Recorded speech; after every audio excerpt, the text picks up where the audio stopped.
terceiro exemplo, pessoal, a gente vai fazer uma figura que a gente já fez antes, né? Só para mostrar que o comando lista de iteração ele pode ser utilizado, né, para construções semelhantes às construções feitas com o comando sequência, né? Mas em alguns casos ele é mais interessante. Em alguns casos. Aqui, na verdade, a gente não vai ter tanta vantagem assim em relação ao comando sequência para essas construções que eu estou dando de exemplo. Mas logo mais a gente vai ver algumas construções onde o comando lista de iteração facilita muito em comparação com o comando sequência. Tá? Bom, vamos fazer aqui uma linha aqui com vários triângulos desse tipo aqui, né? Então aqui eu já tenho aqui o triângulo que eu vou repetir, né?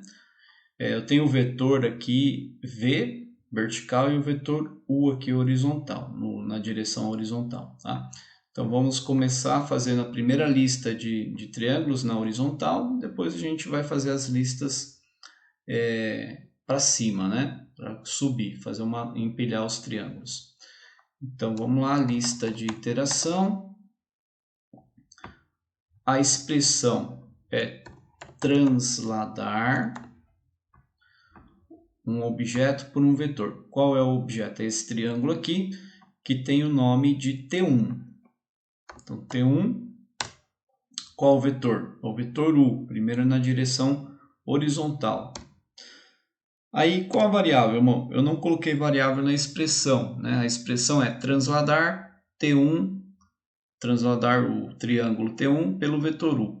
Só que nessa expressão tem que ter uma variável. Então, no lugar do objeto T1, do triângulo T1, eu vou colocar uma variável, vou chamar ela de K.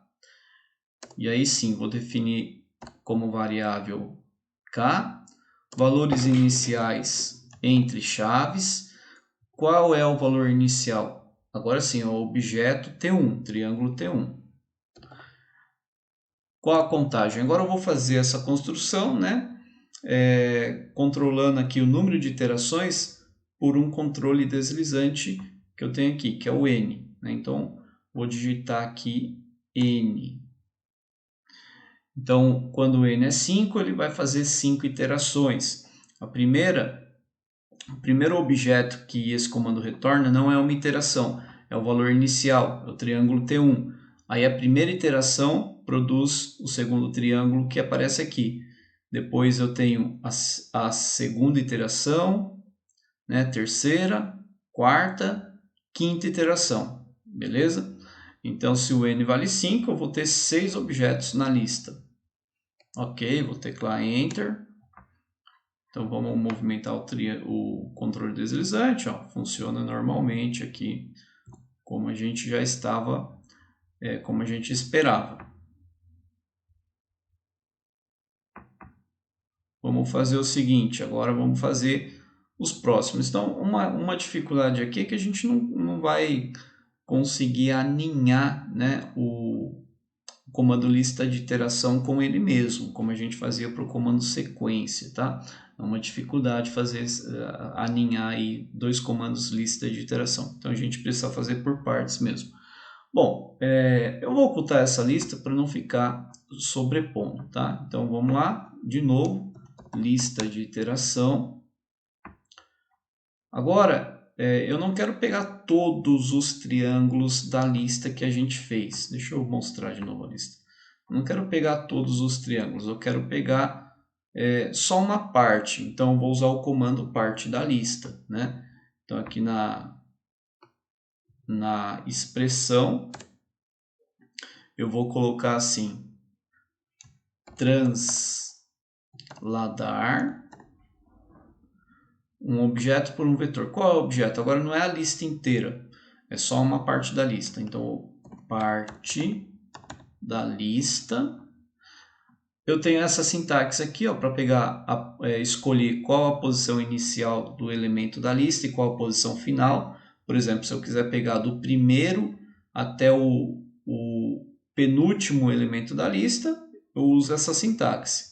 ou se eu quiser pegar a partir do segundo elemento da lista, né, eu posso usar a segunda sintaxe aqui. Eu informo qual é a lista e qual é a posição inicial onde começa os elementos que eu vou pegar. Eu vou usar essa sintaxe que é mais simples.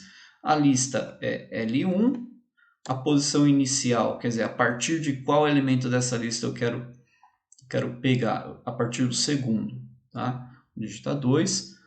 Qual o vetor aqui? O vetor agora é esse vetor que está na direção vertical V. Muito bem. E aí eu tenho que digitar as variáveis do comando lista de iteração. Só que eu não usei nenhuma variável. Qual que é a variável? Na verdade, a variável vai entrar no lugar do objeto L1, que é a lista, né? Então, vou colocar aqui uma variável k. E agora sim, eu informo que a variável é k. Qual o valor inicial? É a lista L1. Então, entre chaves L1. A contagem vai ser feita pelo controle deslizante N. Vou teclar Enter. Pronto, eu tenho aqui a produção, né? Vamos só arrumar aqui esse vetor, fazer assim, ó, né? O meu computador aqui, tá, pessoal? O problema é o computador que está dando um problema, ele desfez essa construção, mas vou recuperar ela aqui na linha de comando. Aí, ó, tecla Enter, pronto. Beleza, agora eu tenho essa construção aqui. Vamos entender, né, o que a linha de comando fez, essa última linha de comando fez, ó. Ela fez o seguinte, ela pegou parte da lista, né, a primeira lista de triângulos aqui embaixo, né? Então, essa primeira lista aqui, que é o valor inicial, o L1, ela faz parte, ela começa aqui, né? Não é uma iteração. Por definição, vai começar com essa lista L1. Aí a primeira iteração, o que ela faz? Ela substitui a variável k pela lista L1, então vai ficar assim, parte da lista L1 começando do segundo elemento dessa lista. Então ele pega esse segundo triângulo para frente, ok? E aí ele translada essa lista aqui pelo vetor V. Então eles vêm para cá, ó, sobe, vai para a segunda linha. Aí isso é a primeira iteração. A segunda iteração, ele pega essa última lista, que foi o que retornou, né, o comando, o último objeto produzido pelo comando, né? Ele pega essa lista e aplica de novo, né, no lugar da variável k ali. Então ele vai pegar parte dessa lista, começando pelo segundo elemento dessa lista, que é esse triângulo aqui, ó, desse segundo triângulo para frente, e vai transladar pelo vetor V. Então ele tem a terceira linha, né, de baixo para cima dos triângulos, e assim sucessivamente. Bom, pessoal, neste exemplo eu vou mostrar para vocês como faz aquela figura, né, de triângulos inscritos. É um triângulo equilátero, né? E aí a gente vai fazer uma sequência de triângulos inscritos, né, com uma certa rotação. Qual que é o desafio? O desafio é determinar o ângulo de rotação. Mas eu vou fazer isso, é possível a gente fazer isso, né? Fazendo alguns cálculos, estudando esses desenhos, né? Essas figuras, e determinando o ângulo algebricamente, tá? Partindo de alguns pressupostos, né, definindo quais são os dados iniciais, a gente consegue fazer isso algebricamente. Mas eu vou mostrar para vocês uma maneira de fazer isso no GeoGebra sem precisar de conta nenhuma, tá? Então a gente vai começar definindo aqui o ponto médio de um dos lados desse triângulo. Esse triângulo aqui eu fiz com a ferramenta polígono regular, tá? Vou exibir então ali os pontos que são vértices do triângulo e eu vou pegar o ponto médio no caso de A e B, tá? Ó, que eu vou exibir o rótulo. Então A e B. Bom, vou fazer isso aqui pela caixa de entrada, ponto médio de A e B. Vou teclar Enter. Beleza. Agora eu vou ocultar o polígono e vou fazer um segmento de reta que liga A até o ponto médio que a gente acabou de determinar, D. E eu vou pegar também um ponto, vou fazer um ponto sobre este segmento. Então, eu selecionei a ferramenta ponto em objeto e criei este ponto aqui pertencente ao segmento AD. Então, ele vai ficar preso aqui ao segmento AD. Beleza? Muito bem, agora a gente pode ocultar esse segmento e vamos mostrar novamente o polígono. Beleza. Vamos selecionar aqui a ferramenta compasso, né? Eu vou o raio desse círculo que eu quero fazer é a distância do vértice A até o ponto E aqui, tá? E agora eu vou centralizar no vértice B. Vou fazer vou pegar uma outra circunferência aqui para centralizar no outro vértice lá em cima, tá? Bom, aqui eu preciso movimentar primeiro, deixar visível esse vértice aqui, né? Então, novamente, ferramenta compasso, o raio da circunferência é a distância de A até o ponto E aqui, e vou centralizar no vértice C. Agora eu vou pegar a ferramenta interseção de dois objetos, vou marcar a interseção aqui, ó, e a outra interseção aqui, beleza? Bom, o que essa construção faz? Eu fiz pontos nos lados nos três lados do triângulo, de forma que esses pontos têm a mesma distância até o vértice mais próximo, tá vendo? E se eu movimentar o ponto E, ó, essa propriedade vai se manter, né? Por conta da construção aqui que a gente fez. Muito bem. Então, agora eu posso ocultar essas circunferências. E eu vou fazer agora um triângulo equilátero. Então, eu vou selecionar a ferramenta polígono regular. Um triângulo equilátero que tem como vértice esses pontos que a gente acabou de fazer. Então, vou selecionar primeiro o ponto E, depois o ponto F, porque eu quero que esse triângulo fique inscrito no triângulo maior, né? Então, ele vai no sentido anti-horário, então do E até o F ele continua no sentido anti-horário, então ele vai parar lá no G. Ok? Aí, muito bem. Agora, pessoal, eu vou determinar este ângulo aqui, ó, que tem vértice em E, né, que vai ser o ângulo de rotação, né, desse triângulo para ele ficar inscrito. Então, seleciono a ferramenta ângulo, né, que é para fazer a medida desse ângulo. Então, clica no vértice B primeiro, depois no ponto E e por último no ponto F. Então, ele calcula esse ângulo aqui, ok? Eu vou ocultar esse ângulo, ele nomeou de alfa, né? Só preciso lembrar do nome. Muito bem. Agora, pessoal, eu posso ocultar o polígono 2, que a gente vai construir agora uma sequência de triângulos inscritos, tá?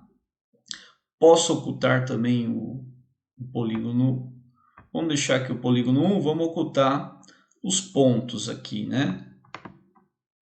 Então, vamos esconder os pontos. Aí, deixa só o polígono 1 mesmo. E o controle deslizante nosso, que eu fiz aqui, ele vai de 0 até 30, tá bom? Ele vai servir para a gente usar no comando lista de iteração. Então, vamos lá. Vamos usar o comando lista de iteração. Bom, mas antes, né, o que eu quero fazer? Eu quero pegar esse triângulo diminuir o tamanho dele e fazer uma rotação de forma que ele fique inscrito, né? Igual ao polígono 2. Então, eu vou usar o comando homotetia, vou usar o comando girar, né? E eu preciso de um ponto para fazer essa homotetia, né? Para ser o centro da homotetia e também para ser a referência, né? O ponto de referência para a gente usar o comando girar. Esse ponto, o ponto mais conveniente para fazer isso é o centro desse triângulo. Então, eu vou determinar esse ponto. Vou usar o comando centro de gravidade. Centro de gravidade do polígono. Qual polígono? Esse polígono aqui, esse triângulo, é o poli 1. Poli 1. Tecla Enter. Pronto. Foi criado aqui o ponto I, que é o centro de gravidade desse triângulo, que no caso corresponde ao baricentro, né? Muito bem. Agora sim, vou aplicar a homotetia.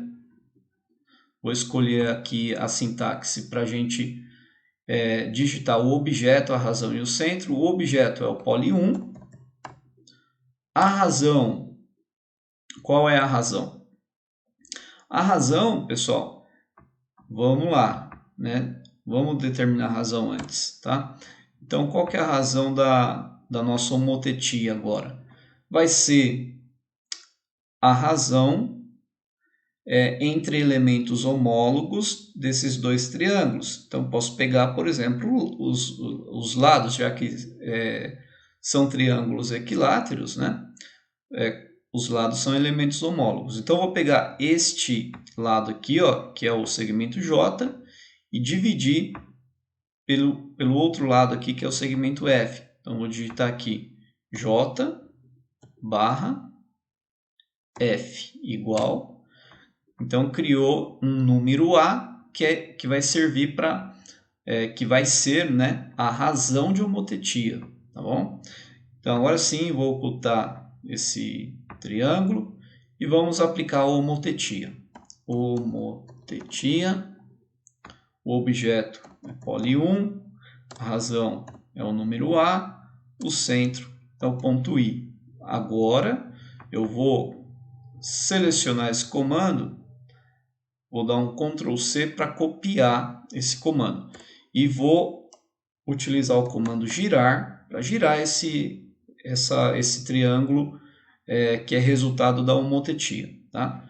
Girar, qual é o objeto? Agora eu vou colar o comando anterior aqui, no lugar do objeto.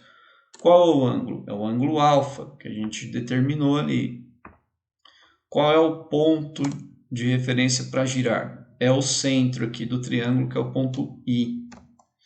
Olha lá, ele girou, né? Ele aplicou a homotetia, diminuiu então, né, o triângulo e depois girou. E esse triângulo ficou inscrito certinho aqui, como a gente queria. Agora, eu não vou dar o Enter ainda, eu vou copiar essa linha de comando. Então, vou dar um Ctrl C. Então, agora eu vou usar o comando lista de iteração. Lista de iteração. No lugar da expressão, eu vou colar a linha de comando que eu copiei. Então, vou dar um Ctrl V. Aí, eu tenho que dizer qual é a variável, né, dessa expressão. A expressão que eu colei aqui não tem variável. Então, eu vou ter que modificar ela. Então, no lugar de poli 1, eu vou colocar uma variável. Vou colocar a variável y maiúsculo aqui. Agora sim, posso informar que a variável é y maiúsculo e os valores iniciais. No caso, só o valor inicial dessa variável y, né, vai ser o poli 1. Poli 1. Lembrando que eu tenho que colocar entre chaves os valores iniciais, né? E a contagem, quer dizer, qual o número de iterações? Agora eu quero que o número de iterações seja determinado em função do controle deslizante N, tá bom?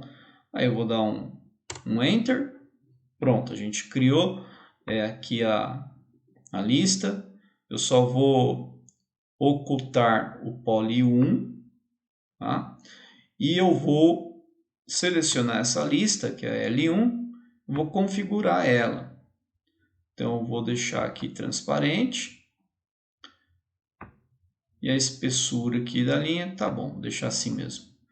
Aí, agora eu tenho a construção aí que eu queria, né? Posso animar esse controle deslizante e ocultar o ponto I. Lembra daquele ponto que a gente criou aqui, ó? Então, é o ponto E. Esse ponto, ele pode se movimentar até o ponto médio aqui, lembra? Então, eu vou pausar um pouco essa animação. E aí a gente pode mudar a distância aqui, né? E ver qual a distância, né? A gente acha mais interessante aqui para essa construção. Ó, tá vendo? Se eu vim para cá, tenho essa situação aqui, né?